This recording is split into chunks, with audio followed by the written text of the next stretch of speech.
अर्जुन ने भगवान श्री कृष्ण से कहा, मुझे ये जानना है कि अच्छे लोगों के साथ हमेशा बुरा ही क्यों होता है, वहीं बुरे लोग खुशहाल दिखते हैं। अर्जुन के मुंह से ऐसी बातें सुनकर श्री कृष्ण मुस्कुराए और कहा, मनुष्य जैसा सोचता है और महसूस करता है वैसा कुछ नहीं होता है, बल्कि अज्ञानता की वजह से वो सच्चाई नहीं समझ पाता है। भगवान तुम्हारे कर्मों को नजरअंदाज कर रहे हैं, ये बिल्कुल भी सत्य नहीं है। भगवान हमें कब क्या किस रूप में दे रहा है मनुष्य को समझ में नहीं आता, मगर आप अच्छे कर्म करते रहे तो भगवान की कृपा हमेशा बनी रहती है। इसलिए अपने अच्छे कर्मों को बदलना नहीं चाहिए, क्योंकि इसका फल हमें इसी जीवन में मिलता है। इसलिए मनुष्य का फर्ज है कि वो हमेशा अच्छे कर्म करते रहे, क्योंकि श्री कृष्ण ने गीता में भी बताया है, किसी के द्वारा किया गया कर्म बेकार नहीं जाता, चाहे वो अच्छा हो या बुरा। आप कितने भी अच्छे कर्म कर लो, लेकिन समाज आपके बुरे कार्यों को ही सदैव याद रखता है। इसलिए लोग क्या कहेंगे ये सोचने से बेहतर है कि आप अपना कर्म करें। जन्म लेने वालों के लिए मृत्यु उसी प्रकार निश्चित है जितना कि मरने वालों के लिए जन्म लेना। इसलिए इस विषय पर शोक मनाना व्यर्थ है। गीता में कहा गया है, जो इंसान किसी की कमी को पूरा करता है वही सही अर्थों में महान होता है। तुम्हारे साथ जो हुआ वह अच्छा हुआ, जो हो रहा है वो भी अच्छा है, और जो होगा वो भी अच्छा होगा। गीता के अनुसार जिंदगी में हम कितने सही हैं और कितने गलत हैं ये केवल दो लोग ही जानते हैं, एक परमात्मा और एक दूसरी अंतरात्मा। जब तक शरीर है तब तक कमजोरियां तो रहेगी ही, इसलिए कमजोरियों की चिंता छोड़ो और जो सही कर्म है उस पर अपना ध्यान लगाओ। श्री कृष्ण अर्जुन से कहते हैं, तुम भला क्यों रोते हो? तुमने जो खोया क्या वह तुमने पैदा किया था? आज जो तुम्हारा है वह कल किसी और का होगा, क्योंकि परिवर्तन ही संसार का नियम है। किसी का अच्छा ना कर सको तो बुरा भी मत करना, क्योंकि दुनिया कमजोर है लेकिन दुनिया बनाने वाला नहीं है। यदि कोई व्यक्ति विश्वास के साथ इच्छित वस्तु को लेकर नित्य चिंतन करता है तो वह जो चाहे वह बन सकता है।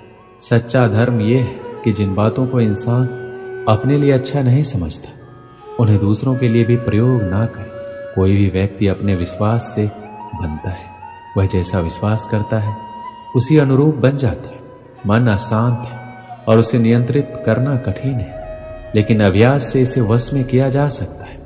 मेरे लिए समस्त प्राणी समान है, ना कोई मुझे अत्यधिक प्रिय है ना ही कम, लेकिन जो मेरी भक्ति पूरे मन से करते हैं मैं सदैव आवश्यकता पड़ने पर उनके काम आता हूं। मन की शांति से बढ़कर इस संसार में कोई भी संपत्ति नहीं है। जो मनुष्य फल की इच्छा का त्याग करके केवल कर्म पर ध्यान देता है वह अवश्य ही जीवन में सफल होता है। जो व्यक्ति क्रोध करता है उसके मन में भ्रम पैदा होता है, जिससे उसका बौद्धिक तर्क नष्ट हो जाता है और तभी व्यक्ति का धीरे धीरे पतन होने लगता है। जब इंसान की जरूरत बदल जाती है तब इंसान के बात करने का तरीका बदल जाता है। जीवन में सफलता का ताला दो चाबियों से खुलता है, एक कठिन परिश्रम और दूसरा दृढ़ संकल्प। कठिन परिश्रम से बचने के लिए व्यक्ति को भाग्य और ईश्वर का इच्छा जैसे बहानों के बजाय चुनौतियों का सामना करना चाहिए। गीता में कहा गया है, कोई भी अपने कर्म से भाग नहीं सकता, कर्म का फल तो भुगतना ही पड़ता है। मनुष्य को अपने कर्मों के अच्छे और बुरे फल के विषय में सदैव सोचकर चिंताग्रस्त नहीं होना चाहिए। जो मनुष्य प्रतिदिन खाने सोने और आमोद प्रमोद के कार्यों में लिप्त रहता है वह नियमित तौर पर योगाभ्यास करके समस्त क्लेशों से छुटकारा पा सकता है। जब इंसान अपने काम में आनंद खोज लेते हैं तब वह पूर्णता प्राप्त करते हैं। श्रीमद् भागवत गीता का मुख्य उद्देश्य मानव कल्याण करना है, इसलिए प्रत्येक मनुष्य को सदैव मानव कल्याण की ओर अग्रसरित रहना चाहिए। श्री कृष्ण कहते हैं, माफ करना और शांत रहना सीखिए, ऐसी ताकत आप बन जाओगे कि पहाड़ भी रास्ता देंगे।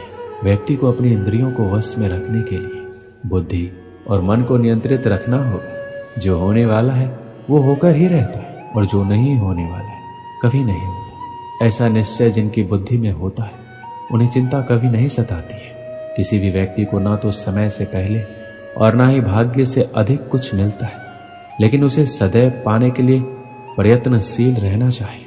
इंसान हमेशा अपने भाग्य को कोसता है, ये जानते हुए भी कि भाग्य से भी ऊंचा उसका कर्म है जिसके स्वयं के हाथों में है। व्यक्ति को आत्मज्ञान के माध्यम से संदेह रूपी अज्ञानता को समाप्त करना चाहिए। श्री कृष्ण कहते हैं, मैं उन्हें ज्ञान देता हूं जो सदा मुझसे जुड़े रहते हैं, जो मुझसे प्रेम करते हैं। सत्य कभी दावा नहीं करता कि मैं सत्य हूं, लेकिन झूठ हमेशा दावा करता है कि सत्य मैं ही हूं। परिवर्तन संसार का नियम है। समय के साथ संसार में हर चीज परिवर्तन के नियम का पालन करती है। हालांकि मैं भूत, भविष्य और वर्तमान काल के तीनों जीवों को जानता हूं, लेकिन मुझे वास्तव में कोई नहीं जानता। मनुष्य जिस रूप में ईश्वर को याद करता है, ईश्वर भी उसे उसी रूप में दर्शन देते हैं। सज्जन व्यक्तियों को सदैव अच्छा व्यवहार करना चाहिए, क्योंकि इन्हीं के पद चिन्हों पर समान व्यक्ति अपने रास्ते चुनता है।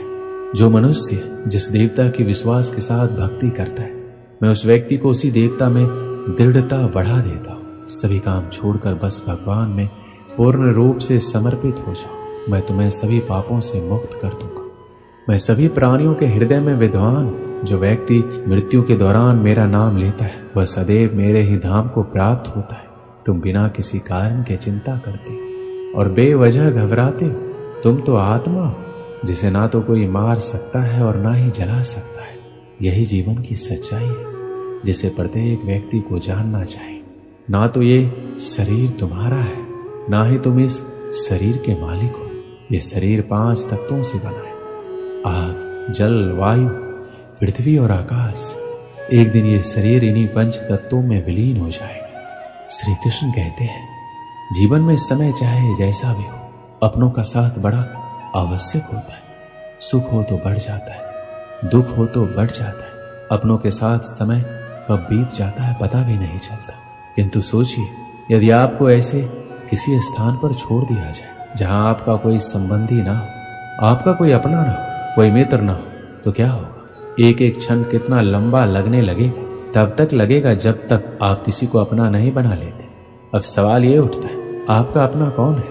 वो संबंधी जिसके साथ आप रक्त से जुड़े हैं, या वो मित्र जिसके साथ आप बालपन से पले बड़े हैं, या वो सहकर्मी जिनके साथ आप काम करते हैं? नहीं, अपना वो जो विपत्ति में काम आए। अपनों की परख समय की कसौटी पर की जाती है। स्मरण रखिएगा, अपनों के साथ समय का पता नहीं चलता, किंतु समय के साथ अपनों का पता अवश्य चलता है। एक गांव में एक पंडित रहता था। उसे अपने व्याकरण ज्ञान पर बड़ा अभिमान था। वह जिससे भी मिलता अपने व्याकरण ज्ञान का बखान करने लगता। एक दिन उसे नदी पार करने दूसरे गांव जाना था। वह नदी किनारे पहुंचा और एक नाव पर बैठ गया। नाविक नाव खेने लगा। अपनी आदत अनुसार पंडित अपने व्याकरण ज्ञान का बखान करने लगा। उसने नाविक से पूछा, क्यों, क्या तुमने व्याकरण पढ़ा है? नाविक अनपढ़ था, बोला, नहीं पंडित जी, मैं तो पढ़ा लिखा ही नहीं हूं। मेरा परिवार तो पीढ़ियों से नाव चला रहा है। पंडित उसे नीचा दिखाकर कहा, ओह, बड़े दुख की बात है, तुमने अपना पूरा जीवन व्यर्थ कर दिया। नाविक को बहुत बुरा लगा, किंतु वह पंडित को कुछ उत्तर नहीं दे पाए। बस चुपचाप नाव खेता रहा। नाव मझधार में पहुंच गई। तभी अचानक तेज तूफान आया और नाव डगमगाने लगी। पंडित डर गया। तब नाविक ने उससे पूछा, पंडित जी, आपको तैरना आता है? घबराए पंडित ने उत्तर दिया, नहीं। तब तो पंडित जी, आपका जीवन व्यर्थ जाने वाला है, क्योंकि नाव भंवर में फंस गई है और बस डूबने वाली है। ये कहकर नाविक नाव से कूद गया। व्याकरण का पंडित नाव में बैठा रह गया। कुछ ही देर में नाव पलट गई और पंडित पानी में डूबने लगा। उसका सारा व्याकरण का ज्ञान धरा का धरा रह गया। जान बचाने के लिए वह मदद की गुहार करने लगा। तब नाविक ने उसे बचाया और किनारे पर पहुंचाया।